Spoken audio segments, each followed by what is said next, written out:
So, what's been going on with Rust recently? If you didn't know, Rust is a first-person game focused on survival. It has guns, but they're more a gameplay mechanic rather than the gameplay mechanic, so I wouldn't really call it an FPS, but it's a game where you wake up on a beach of an island with naught but a rock to your name.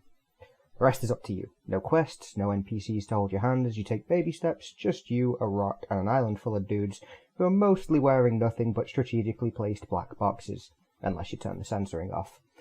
It's the kind of game that's best enjoyed as part of a group. I've had a lot of fun with it in the past, with friends. But I'm not here to toot its horn. I'm not going to tell you it's the best game ever, and you should rush out and buy it if you haven't already, because let's be real here. It appeared on Steam's storefront in December 2013, and it's still considered to be early access. It has its flaws by the bucket load. Full disclosure, I probably haven't played Rust in about a year, maybe, so some of my knowledge of the game might be a little bit off. But at a glance, the store page shows there's almost 40,000 players online right now, with a peak this week of 50,000 concurrent players, according to SteamDB. So it's not exactly dead either. The reason it's made the news recently is that it's a game that I think has put a lot of thought into decisions that, unless you're strictly looking for them, you tend to gloss over. For example, default settings have it so that you can't see the names of other players. So unless you actually talk to them in-game with voice comms, you're never quite sure who the person walking up to you is. Are they going to offer you an allegiance and help you build a shelter, or are they going to try and bash your head in with a stone hatchet and steal your food? Or is that the guy you just shanked with a makeshift spear 5 minutes ago? You don't know. It's a very deliberate mechanic to invoke a certain level of gameplay. It breeds both mistrust and trust between players. You could befriend someone and build a shelter, only to stab them in the back, lock them out, and keep everything for yourself.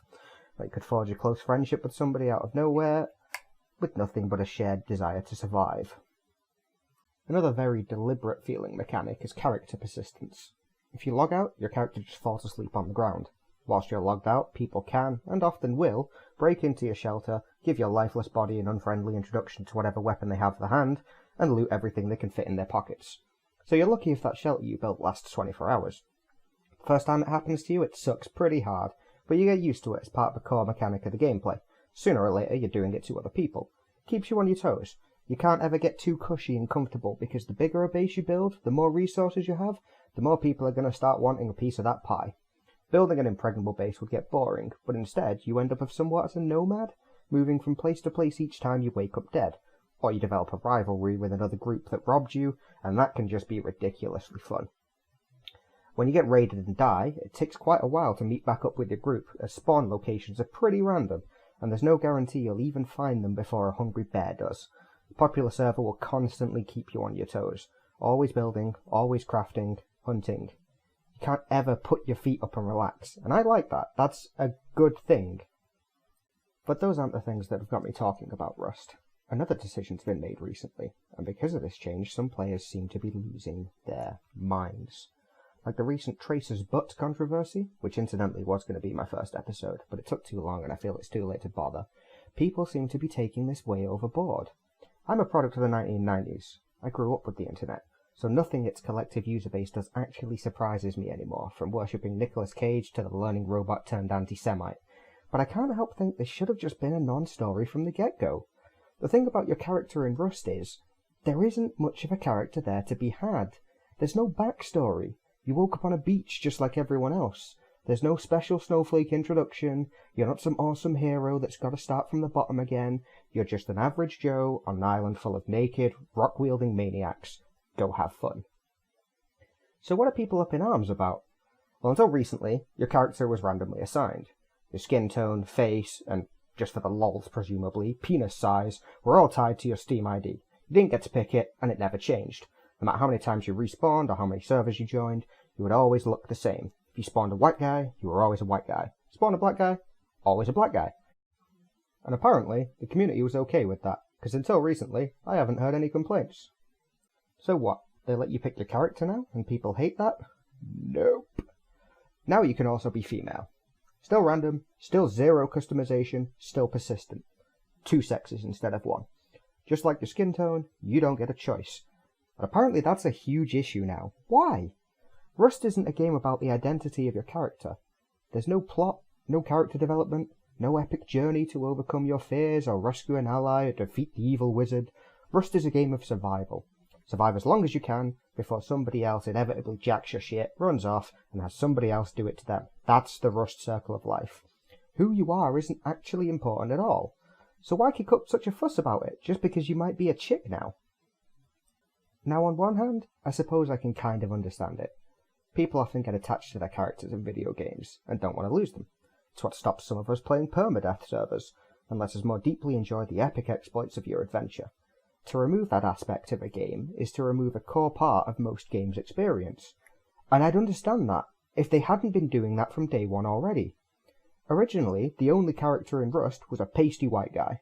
Every island was identical, back before they brought in procedural generation, and full of clones of the same bald dude.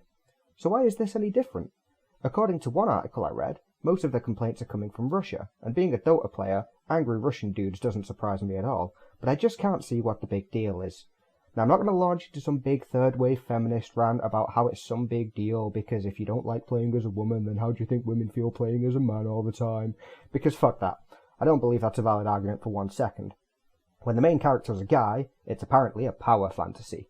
When the main character is a woman, it's apparently rape culture and objectification, as if only men can have power fantasies and want to imagine themselves as the character they're playing. No, screw that. I don't agree with that at all. But nobody lost their shit when Tomb Raider only let you play as a woman. So what's different? But if that wasn't enough, apparently the game devs had been on the receiving end of flack from transgender groups as well. Really? If anything, I thought this would have aided their cause. Now, I'm all for transgender. I completely agree with the psychological assessment that while sex is a physical, biological thing, gender is more fluid and exists as part of your identity. It isn't limited to the binary sexes. I'm supportive of that, and I'd like to think I understand and am sympathetic as best I can. Being someone whose gender identity matches their biological sex, I appreciate I probably can't ever grasp the complexity of the entire situation. But I'd have thought that making men, who, let's face it, are statistically more likely to be the person behind the keyboard, play as women would bolster the idea that maybe we aren't so different after all. That's just me. That's how I think. Maybe I'm wrong. Hell, what do I know? I'm sure someone's going to tell me I'm wrong no matter what I say. I just can't see how randomly assigning your character's sex is apparently transphobic. Mother Nature basically does the same thing when you're born. You don't get to pick a sex. It's picked for you. But your gender, how you identify, regardless of your biology, that's you. That's the important bit. So if a man plays a game with a female character, and still plays the game as if his character was male, doesn't that actually speak volumes for your cause? But no, sure, go ahead. Give the game devs abuse for it as if it was some big political statement against trans people. Why not? That's all the internet's good for these days anyway, right? I'll bet a month's salary that the devs weren't even planning anything like this. I just think they didn't want their game to be bogged down with character creation. How many times have you fired up a game and spent the first 15 to 20 minutes customizing a character, only to play the game in first person and never see any of that hard work again, maybe with the exception of cutscenes? I'll hold my hands up. I've done it plenty of times. I've done it in games like Skyrim and Fallout 4, done it in RPGs like World of Warcraft and Aeon, although they are third person, so that helps. I know I'm a pain for it. I know plenty of other people are the same. I think the devs just wanted to cut that out and give everyone the same blank slate. You know, this is you. You've got more important things to worry about, like the empty stomach and the lack of clothing. You're not going to sit there on a beach, rocking back and forth, cuddling your precious newbie rock, having an existential crisis about your sex. Anyway, you've been listening to me rant for about 9 minutes now. We're done here. Game over.